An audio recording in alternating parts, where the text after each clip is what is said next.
Haleluya, haleluya bwoko bw'Imana. Imana ishimwe ko yemeye yuko tuganira ku ijambo ryayo amasaha nk'aya ngaya y'umugisha. Nitwa Ndacyayisenga Eric. Imana ikaba yemeye yuko tuza kuganira ku byanditswe byera byayo. Ndagira ngo rero dutangire dusenga. Ndagushimiye Mana yera, ndagushimiye Mukiza murengezi, icyubahiro n'ikibi cya mwisi ndetse no mu ijuru, amahoro abe mu bo wishimira muri iyi si. Uyu mwanya tugiye kuganira ku ijambo ryawe, ariko niwe utanga uburenganzira kandi niwe wemera yuko ijambo ryawe icyo warishakiye cyangwa se icyo uryoherereje ku bwoko bwawe rikigeraho. Ndagusabye muri uyu mwanya ngo uze ubumbura akanwa kanjye kavuge mbwirijwe nawe kandi ntegekwe nawe. Ibyo umbwira sinze kongeraho cyangwa ngo ngabanyeho, ahubwo ibyo ntegekwa nawe ari byo ntanga. Ndagusabye rero ngo n'abagiye kuryakira nabo bagirire neza, twese tuze kungukira muri iri jambo ryawe.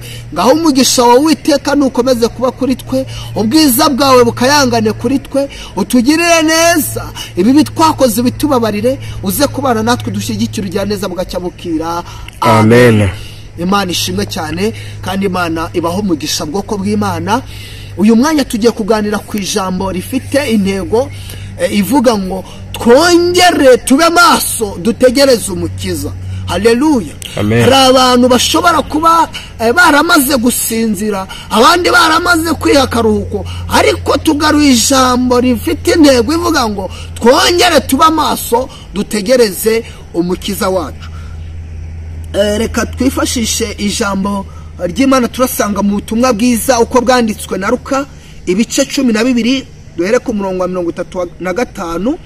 Hari titire y'amagambo ivuga ngo tube maso dutegereje kugaruka k'umwami Yesu. Imana ishimwe.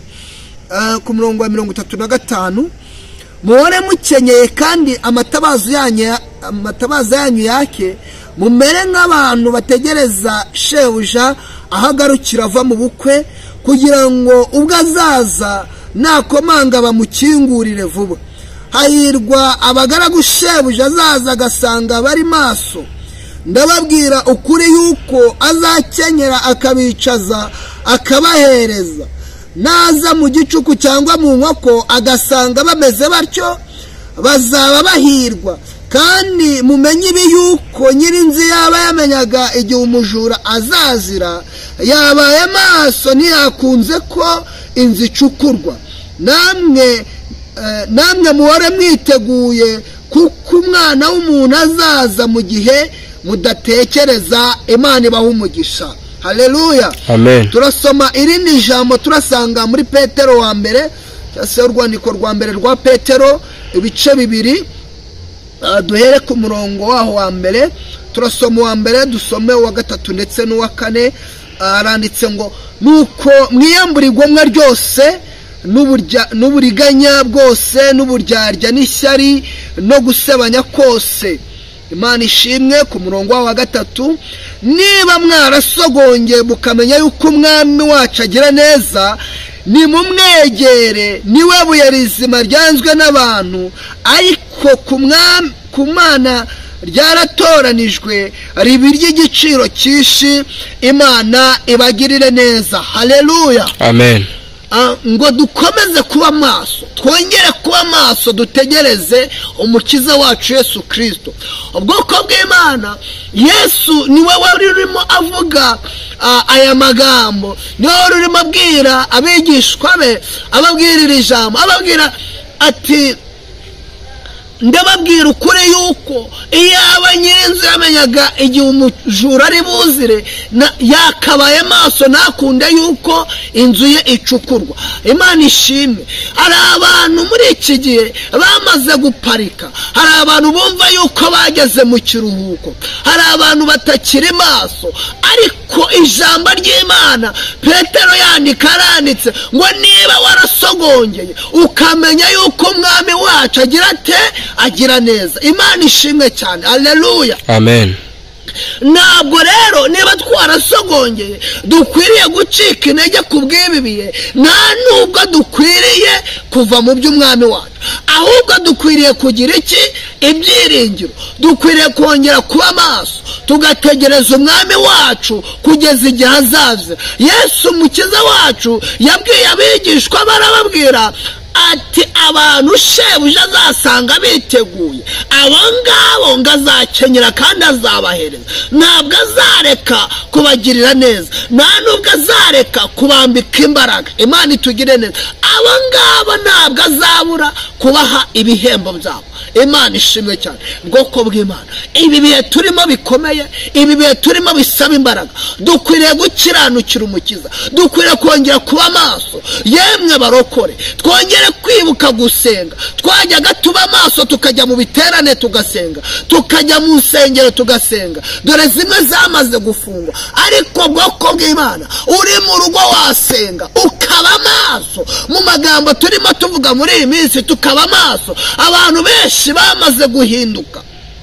Imana itugire neza. Abantu bari mu by'agakiza bamaze kubirambika, bamaze kubivamo, ntabwo bashaka gusenga. Ariko bwoko bw'Imana aragira ngo babwire, nimuhinduke, mwongere mube maso nk'uko mwajyaga muba maso, mwongere kumenyeshwa amakuru y'iby'ijuru nk'uko mwajyaga muyamenyeshwa. Imana ibagirire neza. Ndagira ngo mbabwire ngo twongere tube maso. Haleluya, amen. Imana ishimwe cyane. Twongere tube maso. Yemwe bagabo, yemwe basore, yemwe bakobwa, yemwe babyeyi, twongere tube maso. Twongere guhamagara umwami Yesu. Abantu bajyaga bafata amasengesho y'iminsi ibiri, ubu ntabwo akibasha gusenga. Umuntu yajyaga afata igitabo cy'indirimbo akaririmba, ubu ntabwo bakibishaka. Umuntu yajyaga afata Bibiliya agasoma, ubu abantu ntibakibishaka. Ariko ndagira ngo mbabwire ngo bwoko bw'Imana, dusenge, twongere twegere umwami wacu, twongere tube maso. Haleluya. Abacitse intege twongere tube maso. Namwe abagifite intege ngo nuhagaze aririnda atagwa, dukomeze dusenge, dukomeze twiyambaze umwami, dukomeze tube maso. Imana ishimwe. Abasenga musengera itorero, dore abantu benshi bamaze kubivamo. Ariko umwami Yesu arashaka yuko twongera tukamenya yuko umwami naza agasanga tumeze neza, agasanga turi mu mwanya, azatugirira neza. Imana ishimwe.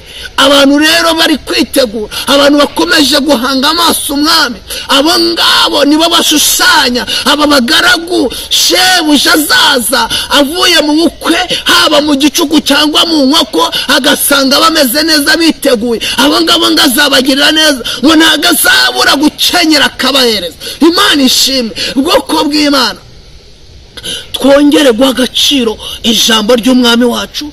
Wongere ufate Bibiliya usome, wongere ufate igitabo cy'indirimbo uririmbe, wongere wicare ku buriri imbere y'uko uryama usenge, wongere usenge imbere y'uko urya nk'uko wajya kubikora. Ongera ube maso. Haleluya, amen. Ongera ube maso, ugire inyota y'ijambo ry'Imana, ugire inyota yo gusenga. Imana itugirire neza. Ababikora namwe musengera abantu babivuyemo. Imana ishimwe. Ntabwo umwanzuro ari kuva mu bintu kuba insengero zifunzwe, ntabwo bivuze ngo n'imitima yacu irafunzwe, ahubwo dukwiriye gusenga. Haleluya. Umwami wacu ko yarari kera na n'uyu munsi ni kwari. Hanyuma rero bwoko bw'Imana, mureke dusenga. Abakobwa babivuyemo barumva yuko gusenga batakibishaka, abasore nabo barabirambitse, abagabo babivamo, ababyeyi barabireka. Ariko bwoko bw'Imana, niba warasomye, niba warasogongeye ukumva ko umwami wacu agira neza, wa wundi wageze mu isi bakamwanga, ariko imbere y'Imana agatoranywa nk'ibuye rikomeza imfuruka, uwo ngo wongera umwizere. Niba warasomye neza, niba umwizera, niba umukunda, niba waramumenye neza, ongera umugumeho, ongera umukomereho, ube maso muri bino bihe. Ibi bihe bigoye. Ntuzavuge ngo insengero barazifunze, ntuzavuge ngo aho dusenga ni kure. Oya, icara wongere usenge. Imana itugirire neza. Wongere ugira agahinda mu mutima, uvuge ngo ese ubu mwamaje yasanga ameze ne, ese ni waba warasinziriye. Ntabwo dukwiriye gusinzira, ahubwo dukwiriye gukomera. Bwoko bw'Imana, mumenye yuko Imana iratureba aho tujya hose. Umwami Yesu rero yaratwitangiye kandi atubwira ijambo ryiza. Aravuga ngo dukomeze twitegure, tumere nk'abategereje umukwe igihe ziravuye mu bukwe. Tumere nk'abaja bamutegereje. Dukomere ku isezerano. Amasezerano Imana yaraduhaye, ariko abantu benshi bamaze kuyavamo. Mwibirambika, mwibivamo, ahubwo nibukomere. Imana ishimwe cyane. Mukomeze kubana n'Imana amahoro. Bene data ndagira ngo mbiginge dusenge, dusabe Imana imbaraga kugira ngo tubashe kubona uburyo bwo gusenga, kugira ngo tubashe kubona uburyo tuba amaso muri bino bihe bikomeye. Reka dusenga Imana ikomeze kutugira neza. Turagushimiye Imana ishobora byose, urakoze kubw'ijambo ryiza uduhaye. Uwiteka tumenye ko dukwiriye kuba amaso mu bihe bigoye, nta mpamvu dufite zo kwitwaza mu bihe nk'ibi ngo tuve mu byawe, ahubwo dukwiriye gukomera, ahubwo dukwiriye gusenga. Tumenye neza yuko aho umuntu yaba ari hose yasenga, agiye kuryama yasenga, abyutse yasenga, agiye kurya yasenga, agiye ku rugendo yasenga. Igihe cyose umuntu ashobora gusenga, yaba ari mu rusengero cyangwa atari mu rusengero, mu rugo iwe yakicara agasenga. Mana turagushimiye ko tumenyesheje amakuru meza ko dukwiriye kuba amaso mu bihe bigoye. Ngaho ndakwinginze rero, duha ubwenge, uduhe kuba abanyabwenge, tubashe gukoresha ubwenge uduhaye neza, tugire neza, ukomeze kutwambika imbaraga, urengere ubwoko bwawe mu izina rya Yesu, amen.